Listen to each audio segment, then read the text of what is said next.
A very good afternoon to Zimbabwe. So, what Mzembi says, this is the response of a coward administration that weaponizes the law against political opponents. Passenger 34, Kasukuwere, is the real deal and has upset a panicky Mnangagwa, who cancelled the warrants of arrest of liberation war fighters in 1980. So, this is a former minister and a former ZANU-PF official who says Kasukuwere is the real deal. Yes, ZANU-PF is no gunadaro, but not in this election. So the only deal raangatoita nderongovhiringidza zvinhu zvana Emerson. Izvo ndo zvaangagona kungoitawo. But for him to be someone angatransform economy of Zimbabwe, I doubt, because ZANU-PF is a system pachai yakatoora. That is a system inofana kutobva. Ukaona anyone ari kuda kupromota nekusafeguarda ZANU-PF system, asi serious about leadership. So Mzembi is saying this in a response to the 2 arrest warrants on Kasukuwere's head. So that is the reason why Passenger 34 failed to land in Zimbabwe. That is the reason why he aborted his journey to Zimbabwe on the last minute. Zvikanzi kutya vamwe varume kusvika pakadai, allow Kasukuwere to contest you freely and fairly, who cancelled Mnangagwa's own warrant of arrest when he jumped the border in November 2017. So Mzembi confirms that indeed in November 2017 there was a warrant of arrest for Mnangagwa. The question is, why did the G40 use arrests to silence the other faction?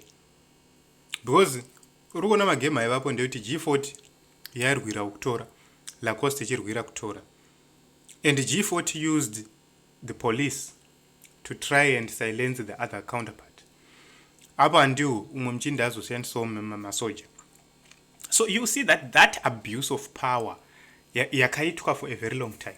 Chaivatadzisa kuissue these warrants kudhara kwese uko, mhosva dzese dzichiparwa chi. Vozotanga kuda kusungana nekuti yanyaya yepower struggle. Another question is, people like Esi Lumumba, they were working with Mnangagwa. Right now, they've jumped ship, they're now working with Kasukuwere. The question is, what is really going on? Is this not a game which is being played by ZANU-PF people? They know very well that their candidate has failed. They want to try and usher in a new person, but for them to do so, it appears as if appears as if what is really going on? So you will see at the end of the day, you will see dramatic events happening. Pese paongoona ana Lumumba uchingobudikira chete. No, kuti there is a game which is being played. This is the reason why we are saying munhu wese ari progressive in Zimbabwe hagoni kuti asupporte chikwata ichi, main ZANU-PF nejunior ZANU-PF yacho. Hanzi uri kuda kupinda mguwa uchingosunga nekuuraya nevamwe for challenging your leadership ineptitude. Haugute here utsinye mkoma. You were given 6 years to unite the party, the country, and find peace with the comrades, and you failed. Men up to competition. So hangu hanzwisisi makazowirirana naLumumba rini? Because vana Lumumba were against Kasukuwere just a few days ago, a few years ago. Vana Lumumba vachimhanya mashows aya mazotadza kuwirirana rini? Chii chakazoitika kuti vana Lumumba vazouya kusaidi uko? So the question is the military backing uyoyo wenyuyo? So this is a story for another day, but the truth is, these comrades, they are reaping the outcomes of the hatred seeds which they sowed for the past 43 years. Zimbabwe hates itself.